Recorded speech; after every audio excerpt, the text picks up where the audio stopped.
Hello everyone, welcome to Manifest IAS. You are watching Karan Jots. Under this initiative, we are covering science and technology part, and this is the crispest current affairs that you can get.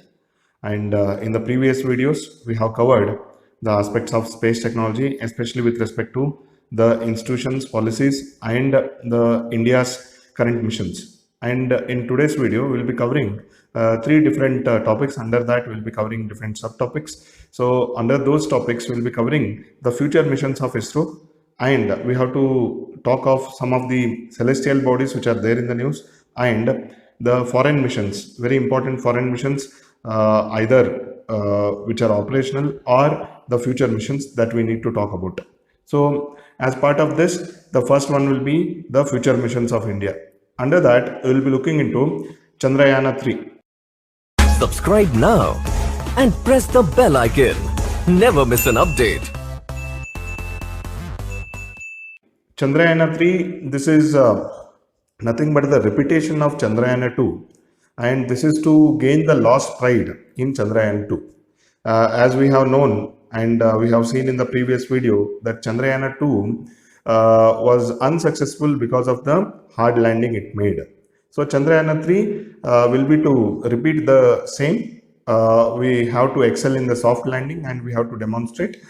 And as far as the orbiter mission is concerned, already Chandrayaan 2's orbiter mission is doing well. So in this Chandrayaan 3, we are not using one more orbiter. So this will be the mission consisting of lander and rover. The similar lander and rover we are going to use. So this is a repeat attempt to demonstrate the landing capabilities of India. And also there is one more mission called Lunar Polar Exploration Mission, that is in collaboration with Japan. So we are trying to give this as a pretext for the bigger mission ahead. Then this mission will mainly include some of the functions or some of the research like site sampling and the lunar night survival technologies. So basically it will be taking some of the material from the moon surface, and also it will help in the night survival in lunar surface.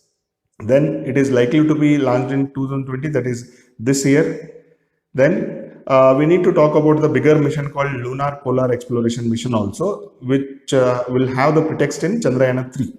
So in this mission, Japan's JAXA, that is the Japan's Space Exploration Agency, is collaborating with ISRO for this bigger mission, and the targeted year is 2024, and it is a robotic lunar mission concept by ISRO and JAXA, and it will explore the South Pole region. As we try to explore that region in Chandrayaan 2, we were not so successful there. So again, we will be trying in South Pole region of the moon. Then JAXA will be in charge of developing the rover, and ISRO will be developing the lander. So this Chandrayaan 3 mission will help to build up better objectives of the lunar polar exploration mission.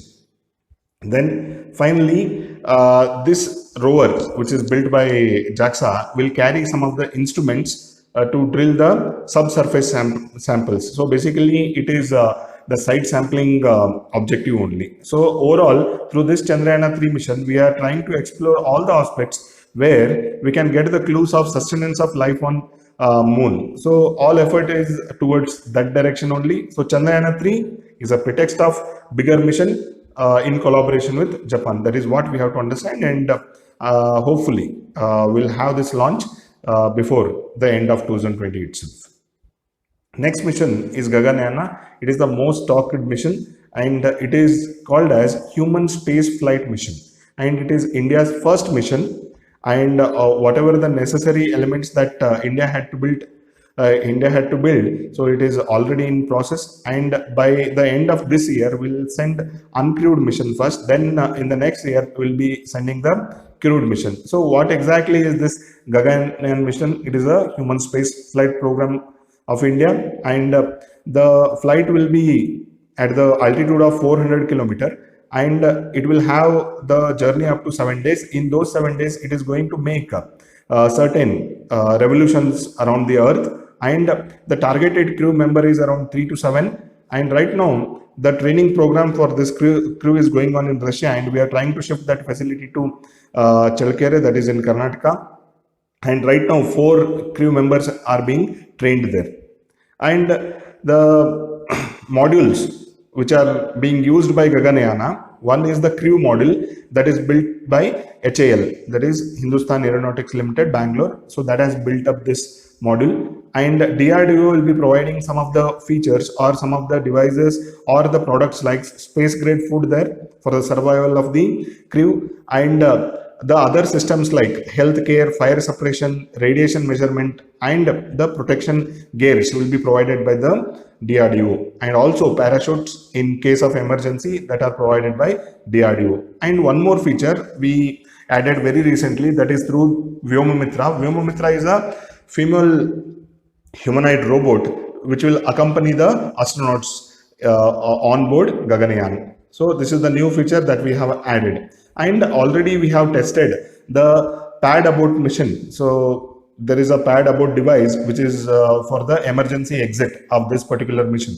It will be under the control of the crew members, and we have already tested in 2018. So in the current year, that is in 2020, by the end of 2020, we are going to launch the uncrewed mission first. Then we are going to launch the crewed mission in 2021. So this is the scheduled date. Hopefully we'll have launched. So here what we have to understand, the orbit height around 400 kilometer for 3 to 7 days, and around 3 to 7 member crew will fly. And also which all are the modules provided by HAL and DRDO that we have to know, and Vyomamitra, that is the humanoid robot that was there in the news. This is what we have to understand about Gaganyaan. Then next one is Aditya L1 mission. It is a sun exploration mission that has been planned by India.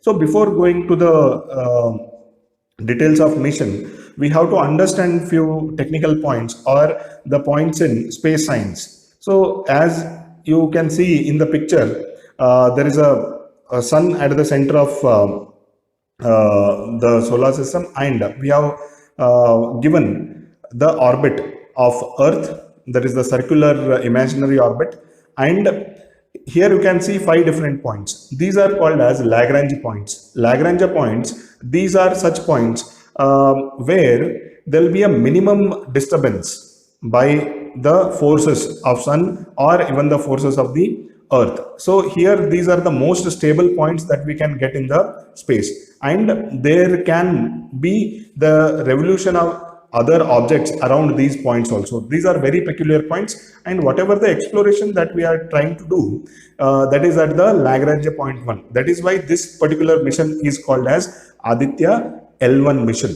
and we are going to put our device at L1 or satellite at L1. So let us look into the details of this mission. Again, this mission will be operated at the height of 800 kilometers, that is in the lower Earth orbit, and the launch vehicle that will be used is PSLV XL, and we are building a 400 kg class satellite, and which will be situated at L1 point. And as I have told, the L1 point is such a point where we can have a minimum disturbance, and this point will be used for observing the suns, the activities inside and around the sun that can be observed without any disturbance at these points. And we are sending 6 different payloads to observe corona, that is the outside layer that is after chromosphere what we get. Then comes the chromosphere, then comes the photosphere. These are the different circular layers or different layers that we have around the or on the surface of the sun. And we'll be having the study of particle flux that will be emanating from the sun towards these Lagrange points, and magnetic field strength that will be measured at L1 point. So we are going to study about the magnetic field that has been generated by the sun too, And lastly, we will be studying about the composition of solar wind and also the variation in the solar wind. These are the processes that we have to observe for the better understanding of the universe or the planetary system or the solar system. So these are the different observations that we are going to make. Then the next important mission that we are going to conceptualize is Indian Space Station. Indian Space Station, like it is not very hurried up mission what we are doing, but only after the successful completion of the Gaganyaan only we are taking up this project. That has been very clear by ISRO's circulars. And Indian Space Station, it is such a station which will be stationary in the space at some height from the Earth. Already, if you look at the other international space station, we have right now one, that is ISS, that is called as International Space Station, that is going to retire in few years. And China has already tested its space stations in the name of Tiangong 1 and Tiangong 2. So after the retirement of the International Space Station, China will be the only country which will be having its own space station, and China is not building these in collaboration with any other country. So as far as the space prowess is concerned, yeah, definitely other countries have to think about this particular thing, and India is also doing its efforts in that direction. So India is conceptualizing the Indian Space Station. So let us look into the details of this one. Only after the completion of Gaganyaan, we are thinking of the modalities with respect to Indian Space Station. And we are trying to build a small module. And usually these modules or the labs, what we have on the space stations, they are used for the experiments to check the microgravity, how the materials function in microgravity, or even with respect to life sciences, many experiments will be conducted in microgravity. So even in the present International Space Station, the experiments with respect to microgravity happen. Even we are trying to do the same when we have our own space station, and it will be weighing around 20 tons, and usually it will be of a size. If you want to compare a size, it will be kind of a Soyuz, that is the Russian station what we had. Then this particular space station will be used by the astronauts for the stay of 15 to 20 days. So beyond 15 to 20 days, it is very difficult at the present modalities what we have. So they will be coming back after 15 to 20 days, or there will be a rotation of the astronauts at the end of these cycles. Then it will be situated at 400 kilometers above the Earth, and definitely we are going to see it in the current decade only. Somewhere before 2030, we are going to have our Indian Space Station. So these are the details about Indian Space Station and other aspects with respect to the international relations on the basis of space stations or the collaborations. That is the main question. But as far as the prelims is concerned, we have to know the specification of this Indian Space Station in terms of its weight, the endurance, and altitude at which it is situated, and even like when we are going to have the modalities of this. Next important topic, this is with respect to the celestial bodies which are there in the news. And these celestial bodies we cannot just segregate like the Indian mission oriented celestial bodies or the foreign mission oriented celestial bodies. Just we have to have a knowledge about these celestial bodies under the topic of general science. So when we study the astrophysics, so we have to understand few of the technical words or the celestial bodies. So under this, few celestial bodies were in news. So first one is the jellyfish galaxies. So these jellyfish galaxies are nothing but the galaxies which will be having the disc-like shape at the center, and they'll be having tentacles at their periphery. So they look like jellyfish in a virtual way. And when these are formed, they are usually formed when the disc-shaped galaxy which rams into the galaxy cluster. Cluster, that is the aggregation of many galaxies. So when big or the dense galaxy rams into such a cluster, the other galaxies will move in a tentacle way. So these are called as jellyfish galaxies. It is purely based upon the structure of these galaxies. And we have many galaxies, as we have seen Andromeda and Milky Way galaxies. So just we have to know how this name has come. That's it. Then the next one is the exoplanets. In our solar system, we have 8 planets, and the planets which are surrounding any other suns-like star. If we can observe few of the exoplanets, definitely they will be moving around some of the sun-like stars. That is what we are trying to observe with many telescopes, and we have many missions with respect to exoplanet exploration. So as far as exoplanets are concerned, these are the planets which orbit around the sun-like stars. And even exomoons were in news, and these are the moons of exoplanets. So the planets will be having one or more moons, and these moons will be revolving those exoplanets, and definitely they are outside the solar system, because the moons which are there in the solar system, that we cannot call them as exomoons. We call them as moons of different planets, like moons of Earth, or moon of Earth, then moons of Saturn, moons of Jupiter, like that. But these are exomoons. They are of different exoplanets. Then planets were in discussion, and why these will be in discussion? Because some of the research facilities or the scientist groups or some of the telescope must have observed all these things. Maybe jellyfish galaxy, exoplanet, exomoon, or the planet. So that must have been observed. So it is not very important to know the nomenclature of those particular celestial bodies. Just we have to understand the definition of them and the characteristics of them. That's it.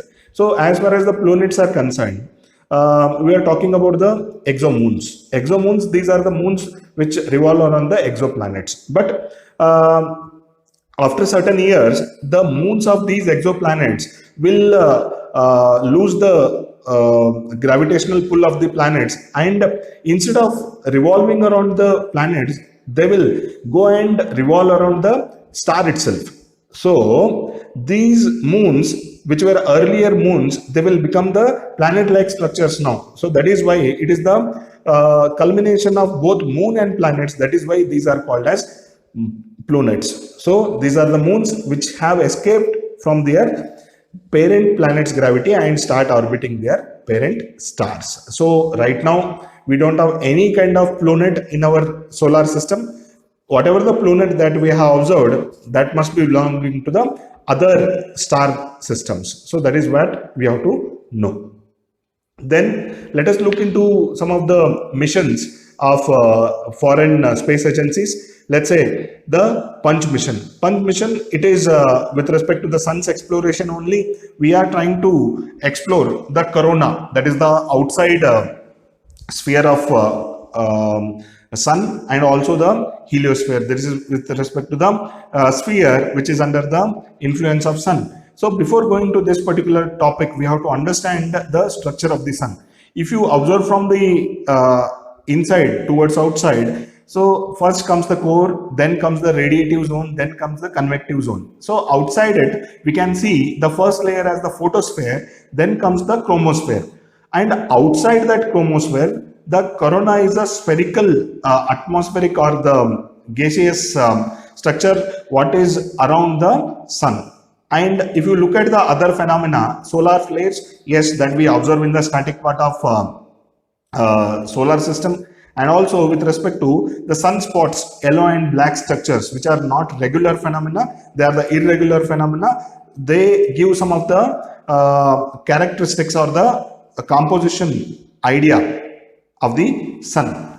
And with respect to other things like solar wind and all, yes, they are under observation. We have different missions to study the solar winds also. So under this mission, we are trying to explore the corona or the heliosphere. So this will focus on the outer atmosphere, the corona part. and don't get confused with the present corona. Corona is the general word which means the crown-like structure. And also we are trying to study the solar wind that is generated from the corona. Then this particular mission will try to take the pictures of solar winds, and also it will try to track the solar winds which are emanating from the outside sphere of the sun or the corona. Then the spacecraft will also track the coronal mass ejections. Mass ejections, you can see some of the flares and the prominence in the picture. So even this particular mission will be tracking these mass ejections. And the other aspect, basically we have sent, 1 year back or more than 1 year now, we have sent the solar probe, or it is called as a Parker solar probe. And this is the nearest device, or this is the device which has gone very far, or which is very nearest to the sun right now compared to all other devices that we have sent. So the observations which are made by the Punch will definitely enhance our research with respect to the composition of the sun or the different characteristics of sun. So these missions, maybe it is Punch mission or the Parker solar probe and the solar orbiter mission, definitely they are going to help us to understand better about the sun, and indirectly it will help us to know our solar system better, and also the sustenance of life on the solar on the earth or on different planets. So that particular aspect will be studied, and definitely it will be very helpful, and all the space agencies have a bigger objective to understand the sun, and all these efforts are in that particular direction.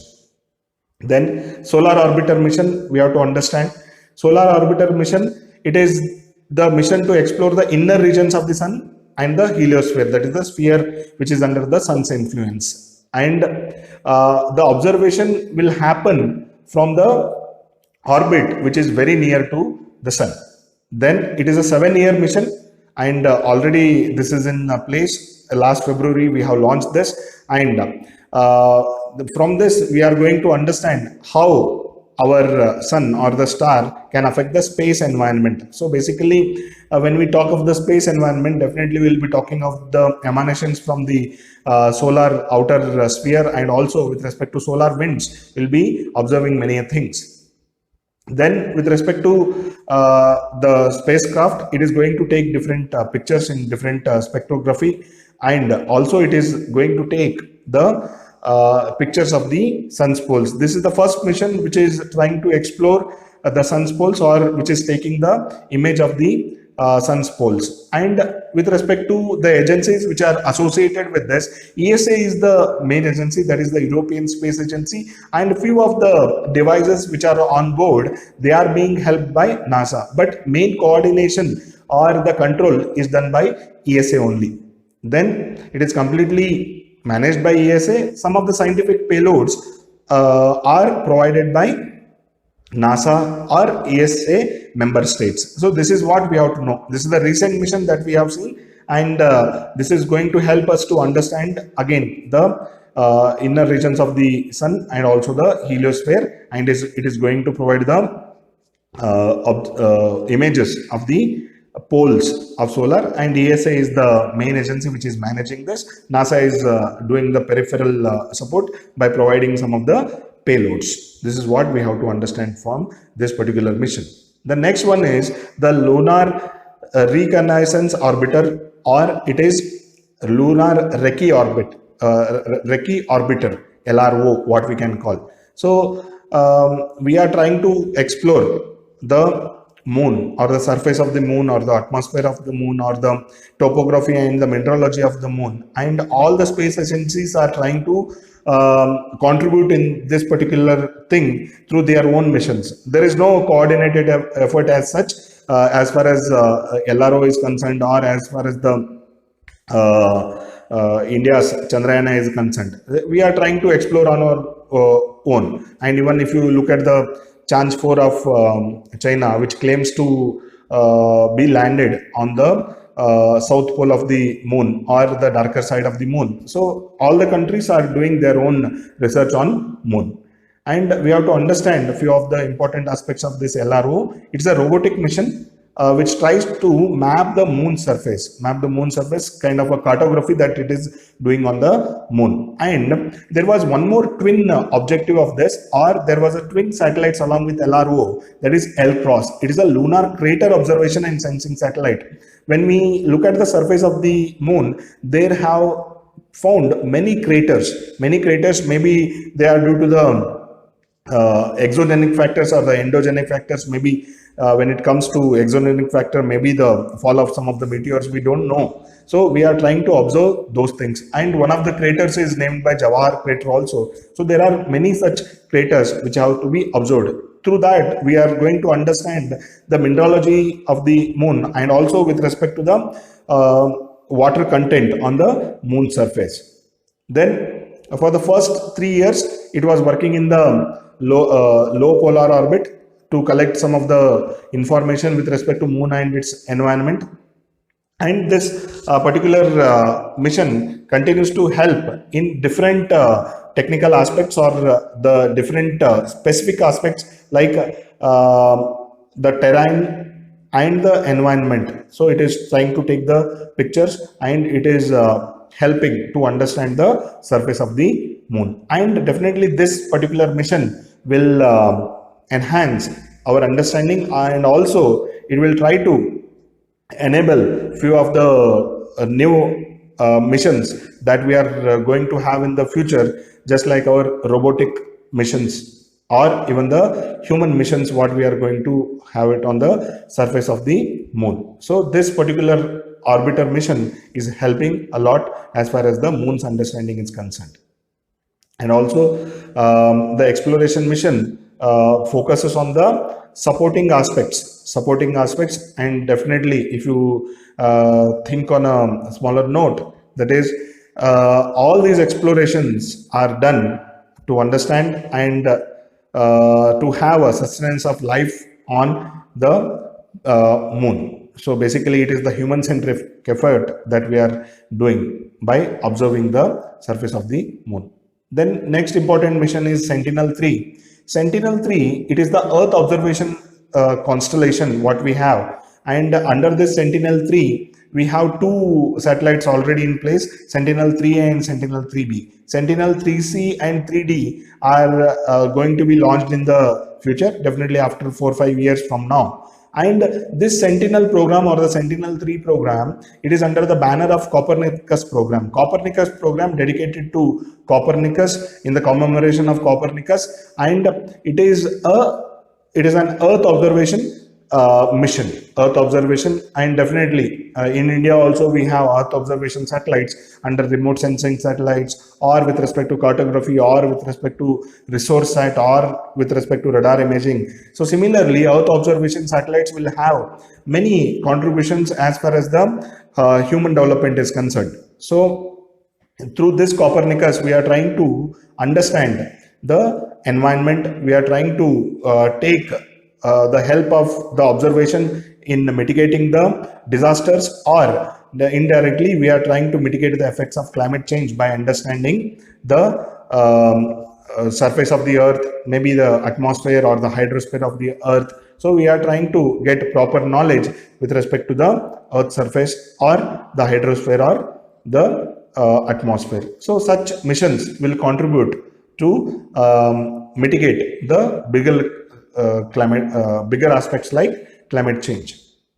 Then lastly, we have to talk about the Voyager mission. Voyager mission is such a mission which is having the flyby missions, or they are going to just pass through the atmosphere of some of the, or not exactly the atmosphere, maybe the exosphere of the outside, or the gaseous planets what we have. Gaseous planets, when it comes to them, they are Jupiter, Saturn, Uranus and Neptune. So we are trying to explore them, and that is through flyby mission. They are not the orbiter mission or the lander rover missions, they are the flyby missions. They are going to take the pictures from far, and they are going to move towards the other planets in the outer orbits. So this Voyager mission, it was launched in 1977 to explore the outer planets, and initially they observed the different jovial planets, four jovial planets, and then they continued their journey to explore the interstellar space, that is the space outside our solar system, or the space between two star systems, or simply the space outside our solar system. So that particular mission, that is the continuation of the earlier Voyager mission. So that is called as Voyager interstellar mission. So this is the NASA mission, and firstly we tried to explore our neighborhood. Then we are trying to extend our exploration through the extended neighborhood also. So neighborhood, other planets, extended neighborhood, it is beyond the solar system. And Voyager 1, it has studied Jupiter and Saturn, and it made its journey towards the interstellar space, and Voyager 2 followed it, but Voyager 2 had the flyby missions for all four jovial planets, that is Jupiter, Saturn, Uranus and Neptune. Then it followed the path of Voyager 1 mission only. Right now we have these are the satellites which are studying the interstellar space. So we have covered most of the aspects of space in three different videos, which have covered almost all the current affairs associated with space in last 1 or 2 years. So that by that we have covered many Indian missions, India's future missions, and some of very important foreign missions also. And also we have studied with respect to the institutions or the infrastructure that we are building, and also we have threw light upon some of the celestial bodies also. In the next videos, we will be covering the current affairs associated with the defense technology and the biotechnology. So read well, revise well, practice the test papers well. Thank you very much.